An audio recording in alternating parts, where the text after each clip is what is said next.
خبر شامل کرتے ہیں۔ چیئرمین پاکستان تحریک انصاف عمران خان کا کہنا ہے کہ عوام سابق آرمی چیف کی جانب سے مجرموں کو مسلط کرنے کی قیمت چکا رہے ہیں۔ عمران خان نے micro blogging website Twitter پر روپے کی قدر میں تاریخی گراوٹ پر اپنے رد عمل کا اظہار کیا۔ انہوں نے اپنے ٹویٹ میں لکھا کہ پی ڈی ایم حکومت کی 11 ماہ میں روپے کی قدر 62% گر چکی ہے۔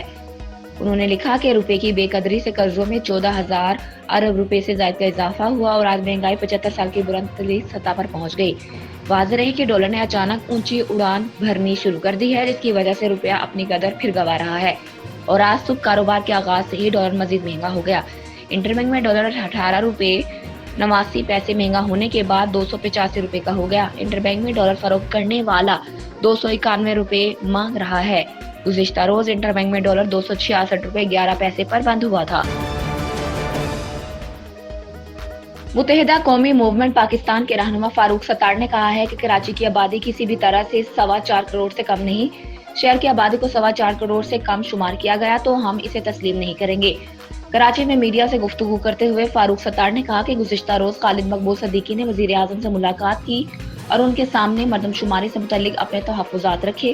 فاروق ستار نے کہا کہ کراچی میں 16,000 بلاکس جو بنے ہیں ہم انہیں مسترد کرتے ہیں۔ کراچی میں کم از کم 25,000 بلاکس بننے چاہیے۔ انہوں نے کہا کہ کراچی میں رہنے والا جو یہاں کھاتا ہے کماتا ہے، اس کا شمار بھی کراچی میں ہی ہونا چاہیے۔ فاروق ستار نے کہا کہ 1 مارچ سے مردم شماری کے اصل مرحلے کا آغاز ہوا ہے۔ تمام سیاسی جماعتوں کو پوری پاکستانی قوم کو آگاہی دینی چاہیے۔ فاروق ستار نے کہا کہ شکایات ملی ہیں کہ شمار کنندگان کو کہا جا رہا ہے کہ 5 سال سے کم عمر بچوں کو شمار نہ کیا جائے، اس پر گہری تشویش ہے۔ متعلقہ ذمہ داران اس بات کا نوٹس لیں۔ انہوں نے کہا کہ ایم کیو ایم کے علاوہ مردم شماری میں کسی سیاسی جماعت کی دلچسپی نظر نہیں آئی۔ ایم کیو ایم پاکستان کے رہنما نے کہا کہ انتخابات لڑنے کے لیے ساری جماعتیں سرگرم عمل رہتی ہیں۔ افسوس کہ مردم شماری میں کوئی بھی سیاسی جماعت سرگرم نہیں۔ فاروق ستار نے یہ بھی کہا کہ پی پی پی کا تو کسی بھی طرح سے مردم شماری کے عمل سے کوئی تعلق ہی نہیں۔ لیسکو میں 3 فیز میٹرز کی قلت صارفین کے لیے وبال جان بن گئی۔ 11 ماہ کی اوسط چارج ہونے کی وجہ سے گھریلو صارفین کو بھاری بھرکم بلز بھجوانے کا سلسلہ شروع ہو گیا۔ لاہور الیکٹرک سپلائی کمپنی میں 3 فیز میٹرز کی شدید قلت نے صارفین کو چکرا کر رکھ دیا۔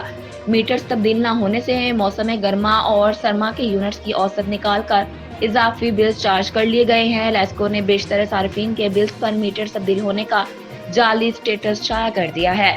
سائٹ پر میٹرز پرانے موجود ہونے کے باوجود تبدیل ہونے کا ریکارڈ مرتب کیا گیا ہے۔ لیسکو نے 1 سال کے دوران 3 فیز میٹرز کی خریداری نہیں کی کیونکہ سابق بورڈ آف ڈائریکٹرز نے میٹرز کی خریداری کی منظوری نہیں دی تھی۔ بروقت خریداری نہ ہونے کی وجہ سے لیسکو نے اپنی ذمہ داری کا بوجھ صارفین پر ڈال دیا ہے۔ بیورو چیف محمد سجاد کی رپورٹ کے مطابق وادی سون سوڈی موڑ کے قریب اسکریپ کا اوور لوڈڈ ٹرک الٹ گیا ہے، جس کی وجہ سے 5 افراد شدید زخمی ہوئے ہیں۔ ریسکیو 1122 نوشہرہ کی امدادی ٹیم نے جائے حادثہ پر بروقت پہنچتے ہی امدادی کارروائیاں شروع کر دی۔ District officer rescue Khushab engineer Hafiz Abdul Rasheed نے تفصیلات بتاتے ہوئے بتایا کہ ریسکیو کنٹرول روم کو ایمرجنسی کال موصول ہوئی کہ سوڈی موڑ کے قریب ایک اسکریپ کا اوور لوڈڈ ٹرک الٹ گیا ہے۔ ریسکیو 1122 نوشہرہ کی امدادی ٹیم نے جائے حادثہ پر بروقت پہنچتے ہی امدادی کارروائیاں شروع کر دی اور حادثے میں زخمی ہونے والے 5 زخمیوں ہارون 21 سالہ، ساول عمر 28 سال، شاہد عمر 28 سال، وقاص عمر 25 سال اور 50 سالہ منیر کو ابتدائی طبی امداد فراہم کرتے ہوئے ڈی ایچ کیو ہسپتال نوشہرہ منتقل کر دیا۔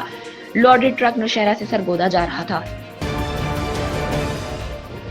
شارق کمال صدیقی آر پی او سرگودا کا خوشاب کا وزٹ۔ شائستہ ندیم ڈی پی او خوشاب نے آر پی او سرگودا کو خوش آمدید کہا۔ خوشاب پولیس کے چاقو چوبند دستے میں سلامی دی۔ ڈاکٹر عثمان انور آئی جی پنجاب کے احکامات کی روشنی میں Shariq Kamal Siddiqui regional police officer Sargodha region کا ڈی پی او آفس ظہر آباد میں کھلی کچہری کا انعقاد۔ آر پی او سرگودا نے شائستہ ندیم ڈی پی او خوشاب کے ہمراہ کھلی کچہری میں لوگوں کے مسائل سنے۔ آر پی او سرگودا نے کہا کہ کھلی کچہری کا مقصد آپ کے مسائل کو آپ کے پاس آ کر سننا ہے۔ آر پی او سرگودا نے کھلی کچہری کے دوران متعدد درخواستوں پر فوری مقدمات کے اندراج کا حکم دیا۔ آر پی او سرگودا نے کھلی کچہری میں آئے سائلین کے ملزمان کی جلد گرفتاری کا ٹاسک متعلقہ تفتیشی افسران کو دیا۔ کھلی کچہری کی شرکاء نے کھلی کچہری کے انعقاد پر آر پی او سرگودا کا شکریہ ادا کیا اور نیک تمناؤں کا اظہار کیا۔ ترجمان خوشاب پولیس۔